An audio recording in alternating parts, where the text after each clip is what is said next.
Today's stuff we're going to be learning is Bava Batra Daf Gimel. We are going to start a little bit with a lot of kind of tedious back and forth. Today we're going to have a lot of different versions of the same thing. In fact, we're going to start with a whole different version of where we started yesterday in the Gemara today. And we're going to end with the beginning of the story of Herod. And so we're going to get to a whole story and we'll see how on earth we get from Herod, from what we're learning to Herod.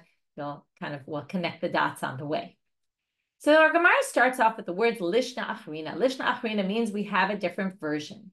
Okay, a different version of the whole sugya of yesterday. What did we do yesterday? Yesterday, it was all about, if you remember, we started with this Mishna.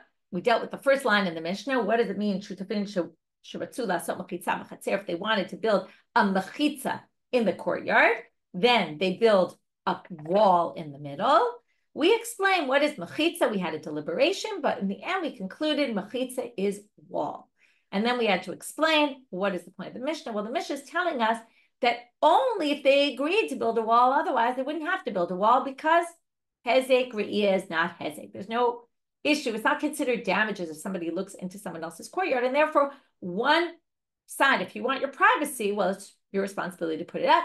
It doesn't have to go into the space of the persons. You have to build the wall. The wall has to be entirely on your side, and the cost of it is all on you because the other side has no responsibility whatsoever. Even though they did suggest that perhaps it means separation, which would then mean a whole different story and we would come to the opposite conclusion, but they rejected that possibility. Today, we're going to do the exact opposite. So the second version of this sugya, which is what Lishna Achrina means, Amrela, some people say, Savruha, they thought to say, my mechitza plugta. What is a mechitza? It means, the word mechitza in the Mishnah means a separation. Dichtiv, as it says, and this, again, part of this is going to be easy because it's just a repeat from yesterday. What's the proof that mechitza means separation, partition? Bati mechitzata edya. This is when the people split, just means a split. The kevan diratsu, and what does it mean? Well, since they decided to split the courtyard, boni metakotel korchan. As soon as they agree to split, well, if both sides agree that they want to split the space, then one can force the other. Why can one force the other? Because heizek re'iyah is legitimately something, right? It's considered damages. Therefore, once we decide we're going to split this courtyard, I can force you to build a wall. My mechitza guda. Now, just as we said yesterday, after it said they thought that mechitza was a wall, they then suggested, well, maybe it's a partition. Now we're going to do the reverse. Once they thought originally that it was a partition, then they asked, well, maybe it's a wall. It's not. And why would it be a wall? Well, as it says in the following Mishnah, mechitza kerem shedifritza. If we have a wall, which they assumed was a wall, because otherwise it would fall easily when they would do the threshing, the plowing, although it wasn't exactly clear why it was clear this was a wall, but they think this means there's clearly a wall, and the wall starts falling apart, and the person who has the wheat field right next door to the vineyard, and the vineyard was at the edge and didn't leave the 4 amot of space they were supposed to leave. So the person who owns the wheat field can say to the person who owns the vineyard, Gedor, fix the hole in the wall. Nifritza, again it broke. Amar lo Gedor, he can insist you fix the wall. Nitya eshemena, if the owner of the vineyard decides, I'm just not going to build this anymore, v'lo gedara, hareze kidesh v'chaya b'achayuta, that owner has to basically compensate the owner of the wheat field. Now, that was just an aside to explain mechitza, could be wall. We see it from the Mishnah. Now, how do we read the Mishnah if that's the case? If both agreed to build a wall, then one can insist that they put up the money and the space for the wall. Ta'ama diratsu, it's only because they both agreed to build a wall. But halo ratsu ein mechayvinota. But if they didn't want to, then one can't force the other. What's again the case that one forces the other? Well, if they agreed, well, they agreed and then changed their mind. Well, too late. You can't change your mind. Once you agree, and then each can enforce or force the other to build the wall and share the space, share the expense. Alma heizek re'iyah lav shma heizek. But what does it imply? Sorry, I forgot to explain the last part, which is, but if they didn't want to, then one can't force the other. Why? Because even though they might want to divide it, right? Or even though it might be, worthy of dividing, there's no such thing as heizek re'iyah. and therefore one can't force the other only if there was originally agreement that we were going to build a wall. Ihachi, but now we bring a problem which we explained yesterday, and what's interesting here is, makes sense though, in this version, since we're going to conclude the opposite of what we concluded yesterday, when we ask a question that we responded to with an answer yesterday, here we're just not going to have an answer. So ihachi bonim et hakotel, bonim oto mebayale. The language doesn't work. If the Mishnah reads like this, shutafim, partners who wanted to build a mechitza, plug in the word wall, who agreed to build a wall, then they build the wall. Well, they build it, right? One can force the other to build it, you would say. You wouldn't repeat the word wall you wouldn't repeat it there in the sentence. Elamai, and even though we kind of answered that yesterday, now they're going to say, okay, I guess you're right. It must be pluta. So even though they suggested maybe it's a wall, they come to the conclusion it's actually a separation. Now we're going to have two questions on this. Ihachi, and the first one's going to be the one where we concluded yesterday, oh, good question, so reject this possibility. Today we're going to actually have an answer for it. Again, it's the mirror of the other sugya. Ihachi sheratzu la'asot mechitza. It shouldn't say they wanted to build a partition. Sheratzu lachtzot mebayale. It should have just said they wanted to split the courtyard. It would be a much simpler way to say it in a verb form rather than using the word mechitza as a noun. Obviously, there's a verb there, to make a mechitza. But instead of saying, right, just think in English, instead of saying to make a partition, you would just say partition it. So that's their question. What do you mean? People say this often. Let's make a separation. So it's not such a difference. You save a few syllables. Well, what's the big deal? People speak like this all the time. That's not a question. Even though yesterday we thought it was a good enough question to reject this possibility. Second question. And this I kind of prefaced when we read the Mishnah, but it's really based on this. Here's our second question. If really it is damages, my area ratsu, afilu lo ratsu nami. If we have a courtyard that really we're going to split anyway, half you, half me, it doesn't matter if we agreed or didn't agree to divide it. Either which way, you have a half, I have a half, and we should not be able to go into the other side. And basically, if really heizek is an issue, it shouldn't matter if we agreed or not. I should always be able to force you to put up a barrier and help me put up the barrier so that you don't see into my area. So, Amar Rabbi Asi, Amar Rabbi Yochanan, Mishnatenu keshe'ein badin chaluka v'udaratsu. Now, we'll see this in the later Mishnayot. We're going to even quote one right now.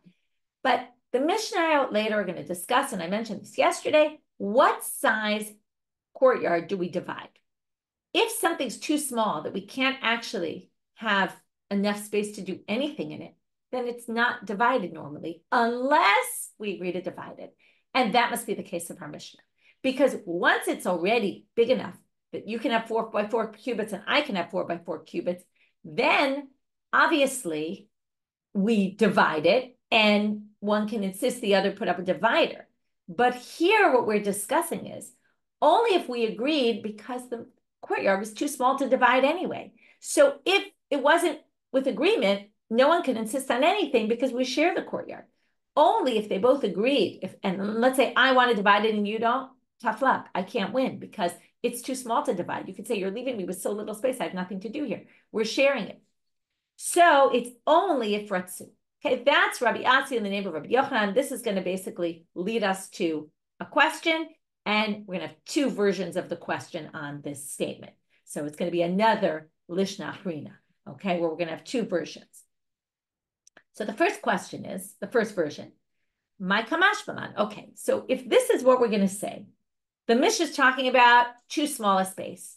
Only if we decided to do it, then we can insist we build a wall. My kamashmalan, d'chilei badin chaluka ki ratzu palge. Are you trying to teach us that if it doesn't have din chaluka, right, that if it's too small, then only if they want to can they divide it, right? That's kind of what we're learning here. Well, Tanina, that already appears in another Mishnah. Now, they don't care that the Mishnah is later on because there's no order. I mean, there is an order to the Mishnah, but it sort of doesn't matter. What they're trying to say is two Mishnayot are saying the exact same thing. Because it says further on in Daf Yud Aleph, Matai, when is this the case? Bizman she'ein shnehem rotzim. right? That if it's too small, you don't divide it. That's when they're not interested in dividing it. But if both are interested, even if it's a very small space, still you divide it. And then the assumption is, what does it mean you divide it? Put up a wall.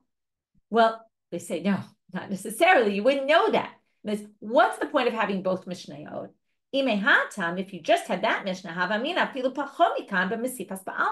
you would have thought that just means if both agree when the space is really small, they're happy to have a very small space. They'd rather have their own private space that no one else is coming into.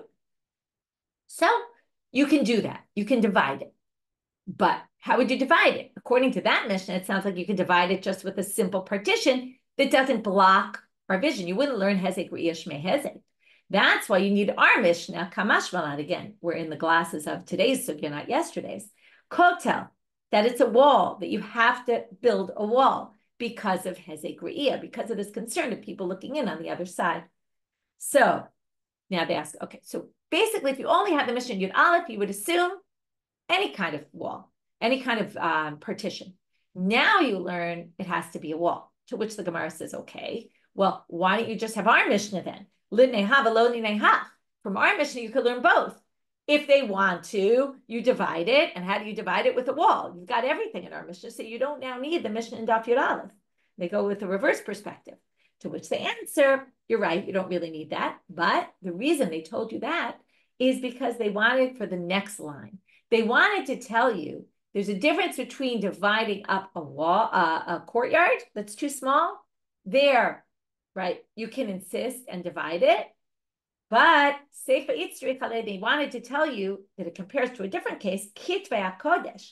If we together own a Megillah, we can't cut it in half. Obviously, why not? Because that's not respectable to the Megillah, right? So if we have kitvei kodesh, you can't split them in half. Okay, we can't take apart tefillin and take out some of the, and say, oh, let's divide this up. Obviously you can't divide, right? I'm talking about the klafim inside. You can't divide them up. Okay, so that's why that Mishnah was there. It really wasn't there for the particular halacha that we're talking about that we can already have learned from our Mishnah, but it's there because they wanted to get to that next line. Okay, lishna achrina. Now we have a bunch of brackets, parentheses. I don't know how it appears by you, rounded, squared. There's a lot of different versions here of which parts we're going to read, but we're going to go like this. We're going to read the words lishna achrina, a different version of the question against Rabbi Asi's understanding that the Mishnah is talking about a small courtyard. We're going to skip the next about 10 words, so 12 words. That clearly is just by accident there. It really belongs further down, which we'll see it further down when it appears. But we're going to start with the words ada ashmi'ina. Ada ashmi'inan b'she'em badin chaluka v'hu diratzu. Now, you're going to see that the end of this line of questioning is very similar to the previous. It's going to be word for word almost. They're going to compare it to the next Mishnah, and then they're going to answer that you needed it for the kitvei kodesh. But the question is a little bit different. So let's stand upon the differences so you get the differences. Last time we said, what if heizek re'iyah is heizek? And that's what you wanted to tell us, right? And then we said, right then, so then they said, why ratzu, even lo ratzu, to which they said, it has to be that it was too small. And then they said, well, what are you teaching us? That you don't need to divide it otherwise if it's too small? We already learned that from another Mishnah. But here they're going to say the following question. Why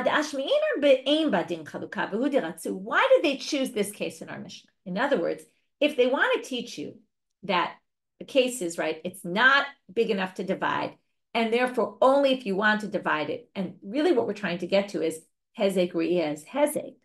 You could have taught it differently. You could have, why choose a case where it's too small to divide? Why don't we say, why, and this is basically saying, why did the Mishnah bring this case? Why didn't it bring a different case? Now, if you're right, Rabbi Asi, or in the name of Rabbi Yochanan, that the Mishnah is talking about where it's too small. Lishmi'ina, the Mishnah on that token could have brought a different case. If the whole goal is to teach you heizek re'iyah is heizek, it could have told you, could have brought a different case. Could have brought a case of it's big enough to divide. And even if you don't want to, I can insist, number one, that we divide it. Number two, that we put up a wall. And then I would have known heizek re'iyah is heizek. So they're asking here, why didn't the Mishnah bring that case? The reason is because if they brought a case where it was big space, and I can insist that you put up a wall there and share in the expense with me, Hava Amina, though, what would you have thought? What if it's too small, though? You would have thought if it's too small, even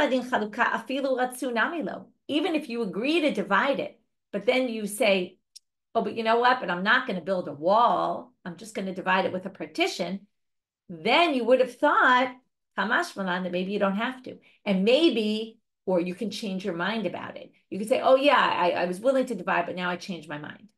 And that's why the Mishna wants to teach you. As soon as you commit to it, it's a done deal.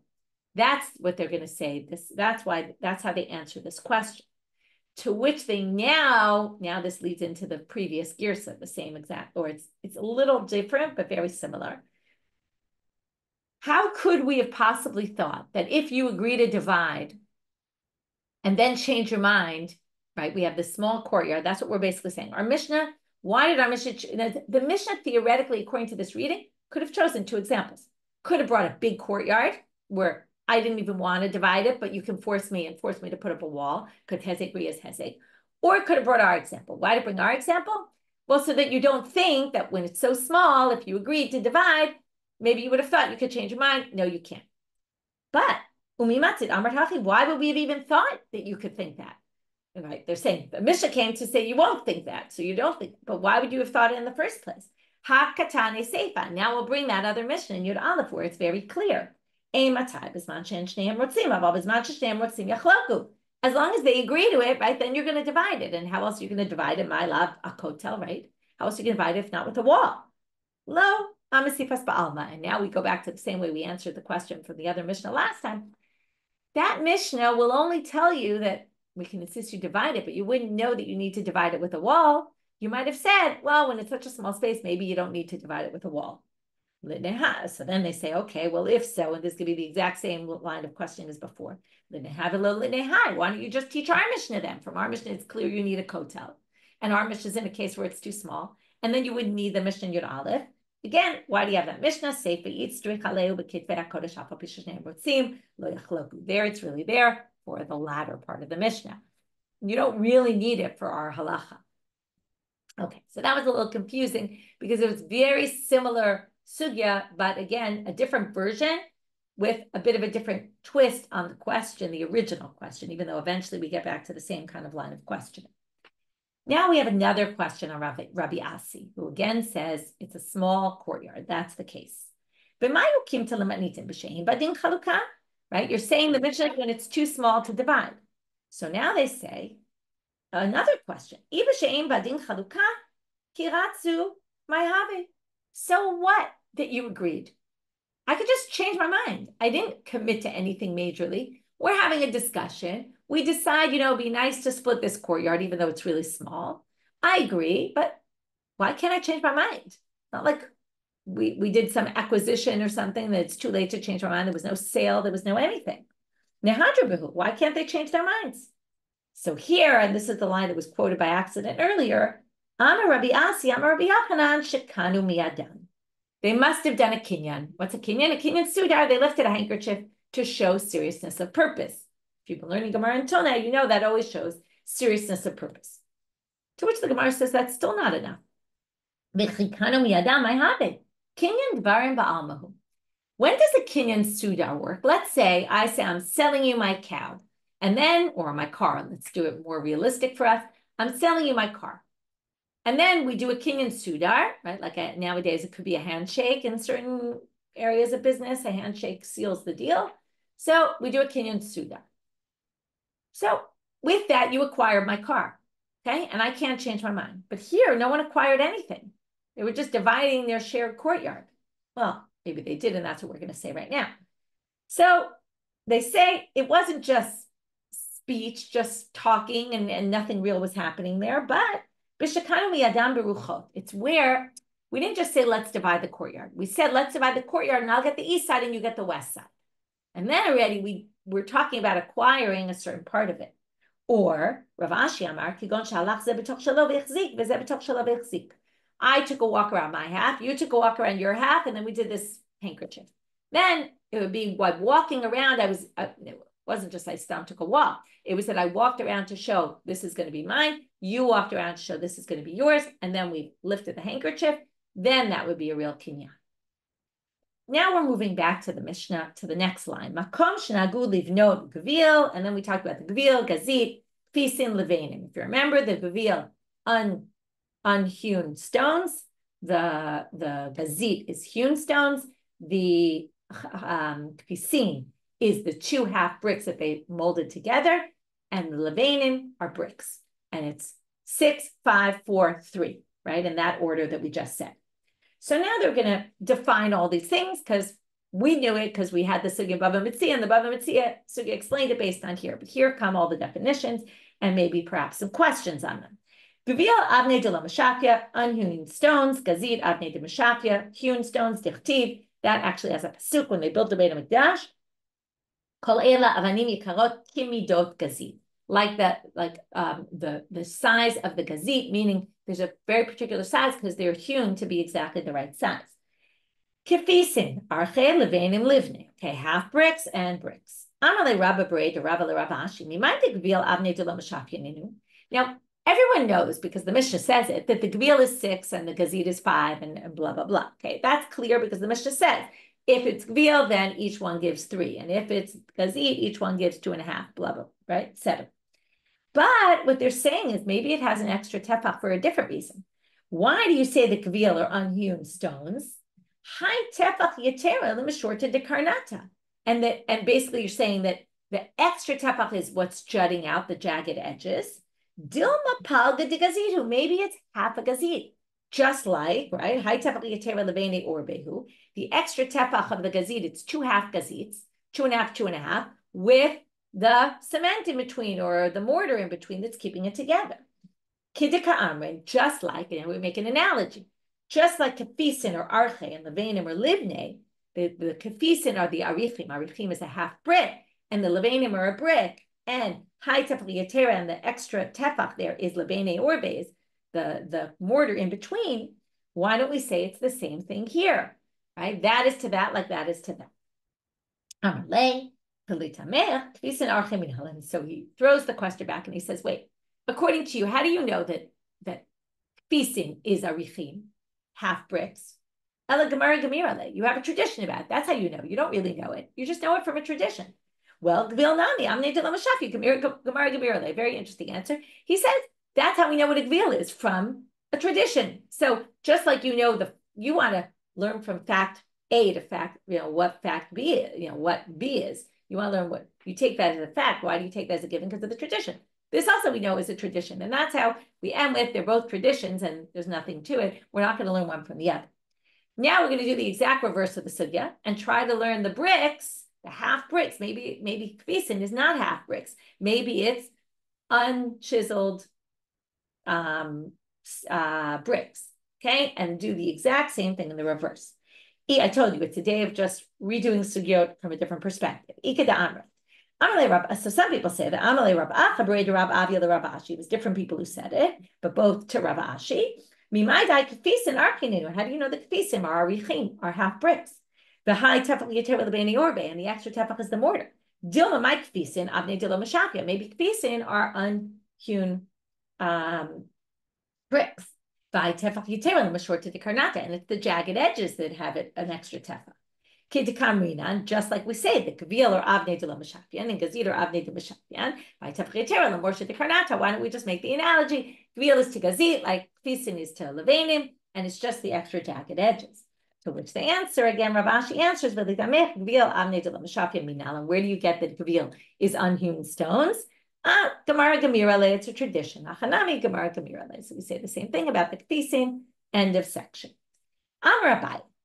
Shmamina. Kol b'nei orbe tefach. From here you learn that from our Mishna you can derive anytime you have the mortar in between, it's a tefach. That's clear from the arichim, the kfisim. But he says, Hanemili betina. That's if you're using mortar. Aval berichsa ba'itve. But if it's mixed in with stones, like some gravel mixed in with the cement, which is obviously some other thing that they use to glue things together, then you would need more. It would be more than a tefach. Ikad amre, some people say, Still, though stuffed with gravel in it would be more, but the Mishnah was talking about a tepach. That's the mortar with the gravel inside. But if you're using just mortar, you actually could use less than a tepach. Now they get to a whole other thing, which is going to get us off on a big tangent. They're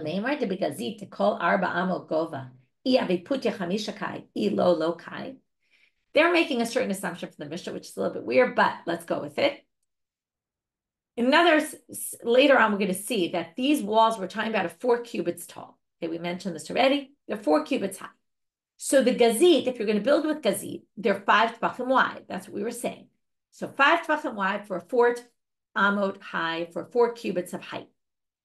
Now, that means that for a wall to be solid, if you want to be 4 cubits high, it needs to be 5 wide of gazit. If you're building it with gazit, that's what keeps it a solid wall from falling, breaking. That means, let's take that ratio farther. If you're going to build it 8 cubits high, then from the height of 4 cubits, it's going to have to be gazit of 10 tvachim wide. Because for every 4 cubits, you're going to need an additional 5 tvachim of width. Okay? When you get between 8 and 12, it's going to have to be 15. Because you can imagine, as the wall gets higher, you're going to need a wider base. Okay, here you would have thought the base, but they seem to not be talking about the base. They seem to be talking about the base of that next section is going to be wider. It seems like a weird kind of wall to build it like that, but that's kind of where we have to go. And that's going to raise a question on the temple. In the first temple, the space that separated the kodesh kodashim from the kodesh was a wall. The wall was 1 amma wide. So they say, ha'ama taraksin dahave gavoa tzlatin amata, and the height was 30 amot. So this doesn't seem to work, because if it's 1 amma wide, 1 amma is 6 tvachim, which is not so far from 5 tvachim. It was built with gazit. The wall was built with this hewn stone, and it was 6 tvachim wide, and it went all the way up to 30 amot. So how could that be? My tamalo avid, the high gabot talta amta. Below a puke ela sheet pushche. It was only 6 wide. Become, and it stood, right? It stood the whole time of the first temple. That's because it was 1 tefach wide more. In other words, the theory is if you build it 5 wide, then every 4 cubits, you're going to have to add more width. But if it starts off with a base that's 6 wide, that's already good enough to keep it all the way up to 30. Sounds a little weird, and Tosfot brings up a sugya that's going to cut, like a line that's going to come a little later in the sugya. There's also another difference, which would make all the difference, which is it had a ceiling and it was attached to a ceiling. That also obviously prevents it from falling. So we'll get to that soon. But right now, they're not talking about that. And then they ask another question.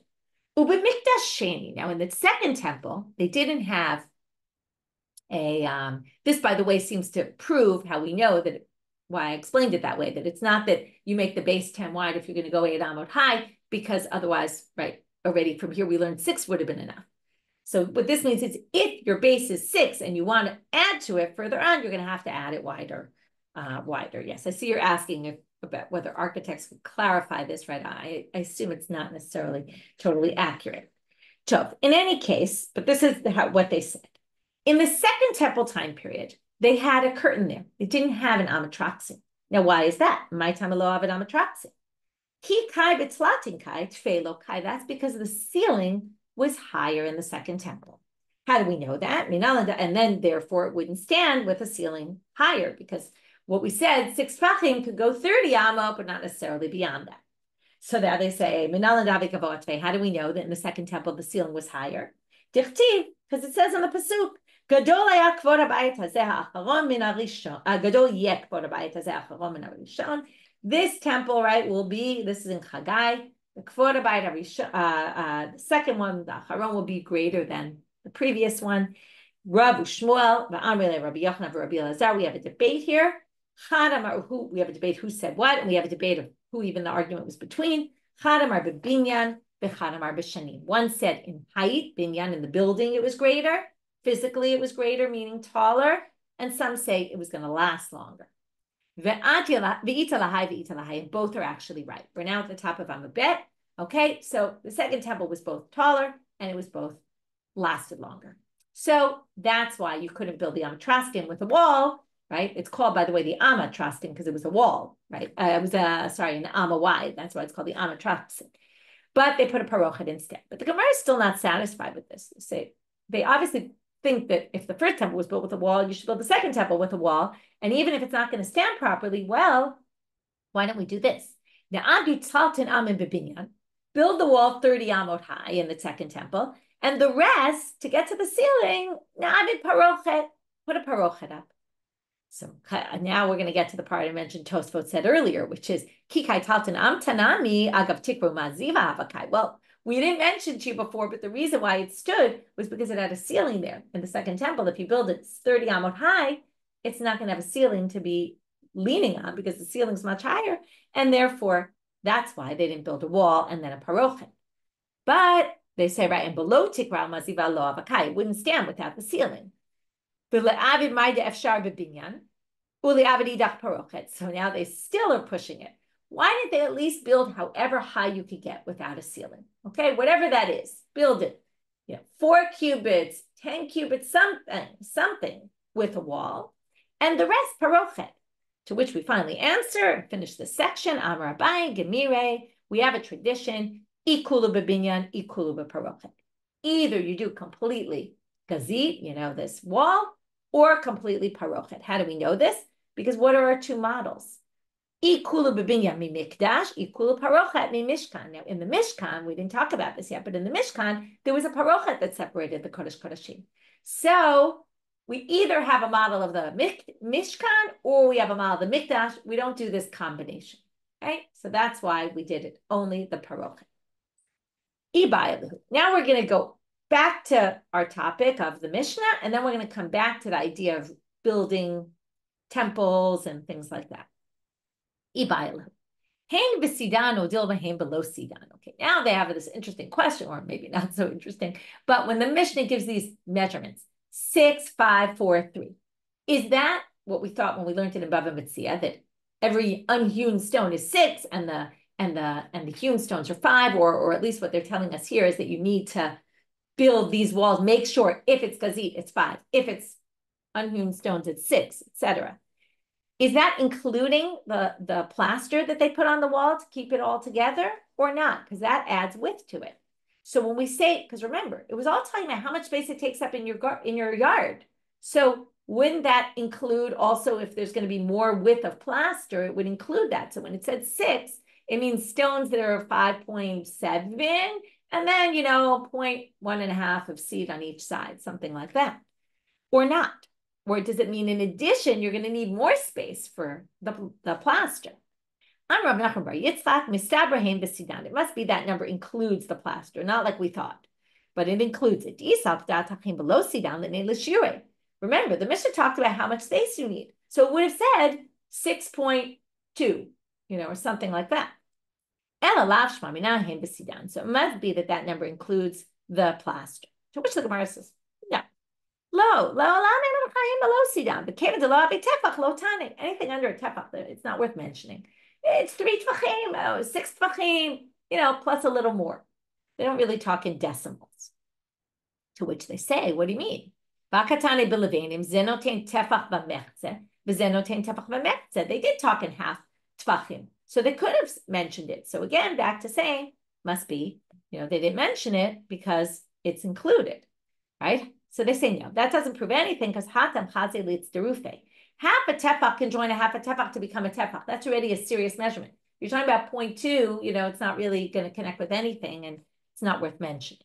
So we don't really know. So now they bring a source to try to get an answer. Tashma, HaKorah, now they're going to quote a source in Eruvin, which talks about, if you remember, in Eruvin, to make an Eruv, you need either a Korah, beam, going across from one side to the other, or a lechi standing up, right? Many of the opinions are, so you notice it, and then you realize that you're moving from one domain to the other, and there's a heter here to carry.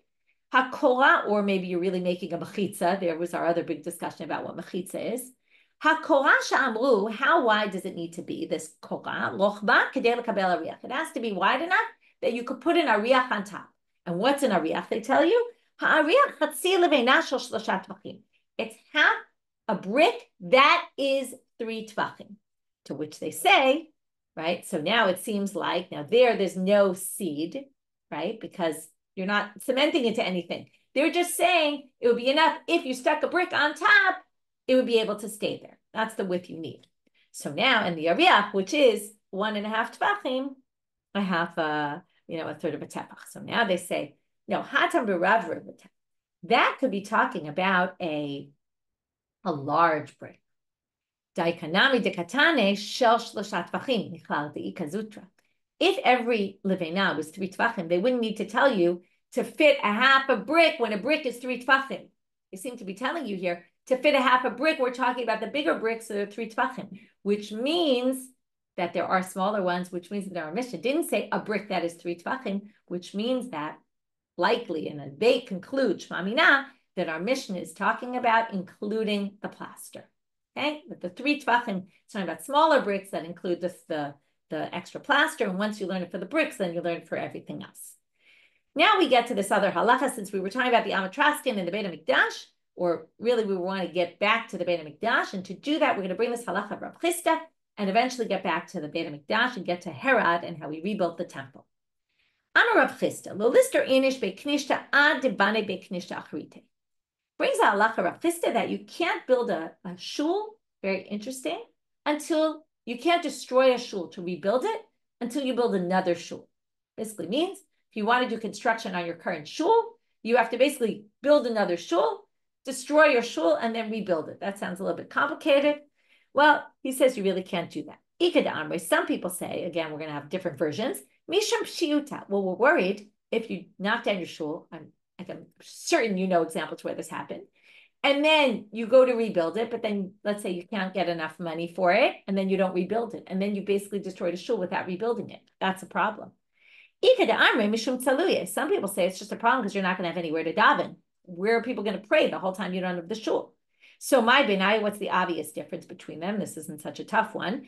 If there's another shul you could daven in, okay, well, hopefully you agree with their politics and all that. But if there's another shul you can daven in, or even just another space where you can daven, seems right, that would be okay. So Meremar, Merzutra, Satra, Yubanu Bekait, right, again, that would work if you're talking about option 2. You just need a place to daven, right? We're worried you won't have anywhere to go. But if you're worried about not rebuilding it, well, then you can't knock it down until you build a new one. So, Meremar, Merzutra, Satra, Yubani, Bekaita, Basifa, right? It also seems to me that lamb, even though lamb was obviously a commodity, but it wasn't as complicated as nowadays, right? As someone who runs a shul that doesn't have enough space and has been looking for space for about 20 years, knows how complicated it is to find space to rebuild a shul on. So, not the simplest thing. So, anyway, comes the Gemara and says that Meremar, Merzutra, what would they do? Satre ubanu bekaita besitva ubanu besitva vakaita.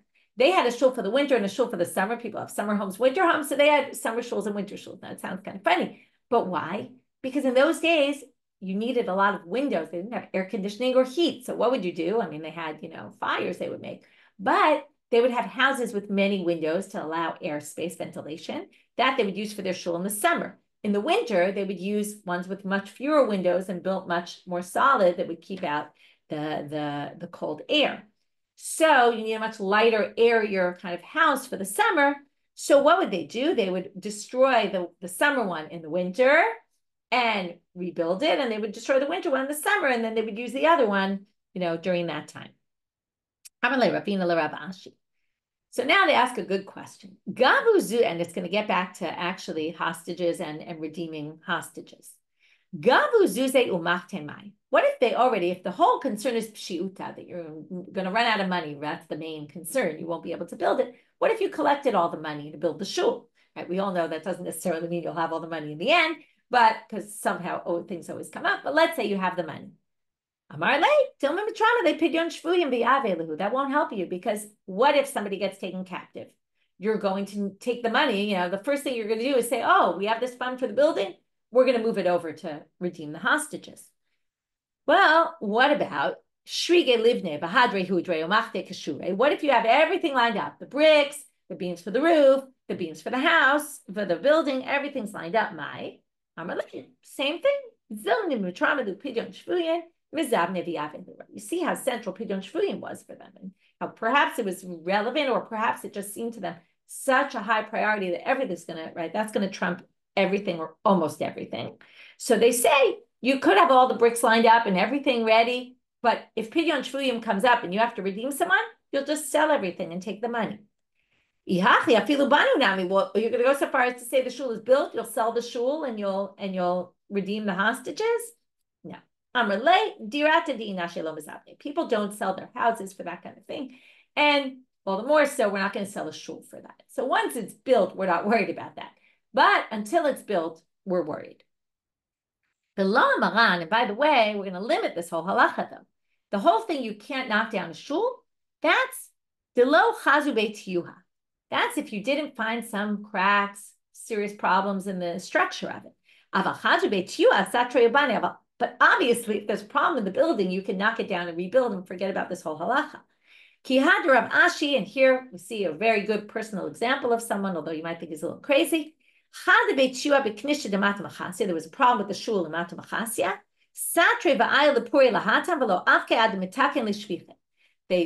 They basically knocked it down and he put his bed there and he wouldn't leave until they put the gutters up on the roof. Basically meaning like the end of the building. He basically slept there. I think that's why he's a little crazy. It's not exactly a very safe place to sleep in a building site, but he wanted to show how important it is. It seems also to knock it down. And he said, basically, I'm not leaving here until you knock it down, build it. And, and I want you to do this quickly. So I'm going to sleep here every night until it's done. Now comes our big question, which is going to lead us to the whole story of Hordus and Bava ben Buta. Okay, we'll see in a minute why Bava ben Buta, or a few minutes. Bava ben Buta, hecha asbele etzal lehordus lemistere lebeit hamikdash. How did Bava ben Buta suggest to Herod? We all know Herod renovated the second temple. He also destroyed part of it to rebuild it. How did Bava ben Buta, he's the one who suggested this to Hordus. How did he suggest to Herod to destroy the Beit HaMikdash and rebuild it based on this halacha of Rav Chisda? Now, obviously, with the Beit HaMikdash, you're going to have a big problem. How are you going to ever rebuild it? Because it's not like you could rebuild the temple somewhere else. But maybe there were problems in the structure of the building, and therefore he was allowed to. Here's a very interesting answer. A king saying it is different because he won't change his mind. Interesting. Think about whether this applies to leaders today. Two possible reasons, or at least there could be lots more, why a king wouldn't change his mind. First of all, they assume the king has the money to do it. He has the means. It's not a problem. Okay, not always true. Not every king has money to do whatever he wants. Number two, it could be, they say the king keeps to his word. The king says he's going to do something, he does it. Okay, that's what we're going to see, right? Delo hadrebe could be understood, right? Amar Shmuel, the Amar Machuta Akrana Ture, Akra Ture Velo hadrebe. The king says he's going to uproot mountain, he's going to uproot the mountain, he's not going to change his mind about it. Okay, so it could be, again, either because he can do it, they pick up an example of something that's very expensive to do, or because he can afford it, or because he's true to his word. Okay, tell me if that's really true. Not every ruler is true to their word and keeps all their promises that they claim to do. Anyway, interesting theory about kingdoms and whether, kings nowadays, rulers, whether presidents, prime ministers, whatever they may be, whether this is all true about them as well, right? Even wealthy governments don't always have the money to do everything that they promise they're going to do with it. Now we get to the story of Herod. And it's important to note that the story of Herod and Josephus is very different than the version that the rabbis bring here. So I leave it to you if you want to do your research and read up about Herod. I mean, you can even just look at Wikipedia. You can obviously do a lot more thorough research about it.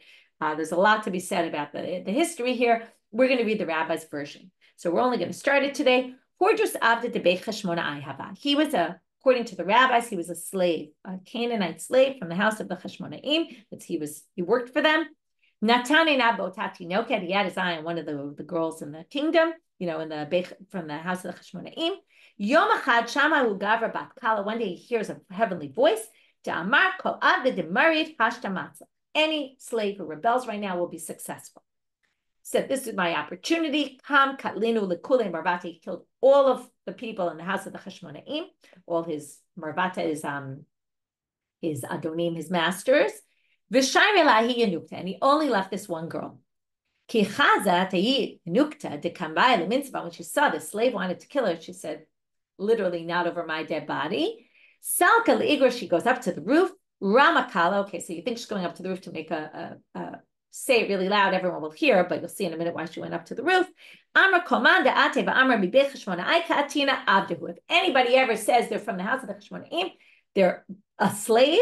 Because I'm the only one left. Everyone else is dead. The meaning anyone else who says it is just a fake. And this one person who's left is going to fall from the roof to the ground, meaning I'm going to commit suicide right now.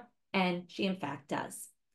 Timna Sheva Shnim Bedufsha is a very strange thing. He basically takes her body and embalms it in honey for 7 years. Igada Amri Bala, some people say he slept with her. Necrophilia. Igada Amri Lo Bala, some people said no, he did not. De Amri La Bala, those who say, again, different versions, those who say he slept with her, Hadatam Neli Yutuba the Yitzra, he embalmed her so that he could give into his passions for her. Da'amra, his lust for her. Da'amra la lo ba'alha. Haidatamna ki echi denomru bat melech nasab. Others who say he didn't sleep with her, but what did he do? He basically he wanted to have evidence that he had married her. So he kept her as like proof that I had married her, and therefore my sons are her sons, and therefore they're going to be kings. Amar man darish mikerav achicha tasim alecha melech. The next thing he says is, well, I want to be king. In order to be king, the Torah says, it has to be from among your brothers, right? And who says that? Rabbanan, the rabbis say you have to be born Jewish and not a slave. Kam kadlinu l'kula Rabbanan. So he killed all the rabbis. Shavke lebava ben Buta lemishkal eitz aminei. He just left one, Bava ben Buta, in order to get advice from him. Okay, we're going to see now. We already know that Bava ben Buta gave him advice to rebuild the temple. We're going to get to that in tomorrow's daf. So what did we do today? We had a whole sugya about, parallel to yesterday, that mechitza is not wall like we thought. Mechitza is plugta, and it means a separation, and really heizek is heizek. We had some questions about that. We had to define the Mishna as only talking about a case where it's too small to divide, and then we had some questions on that. We resolved them. Then we went to the issue of the duvil, what all the definitions of all those different types of things are, and why maybe it should be something else, but not.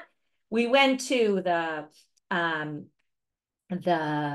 heights and all that in the Amatraskin, and how the Amatraskin could have been built and stood based on what our Mishna seems to imply. We resolved all that. Then we got to the numbers, the amounts of tefachim in the Mishna, the handbreadths relate to also include the plaster or not. And then we got to this halacha of not being able to destroy a shul till you build a new one, to let us to the question of how did Bava ben Buta, which we haven't answered yet, suggest to Hera to rebuild the temple by destroying it first when there wasn't another temple in its place. And with that, we'll finish for today. Wishing everybody a Shabbat Shalom and B'sorot Tovot.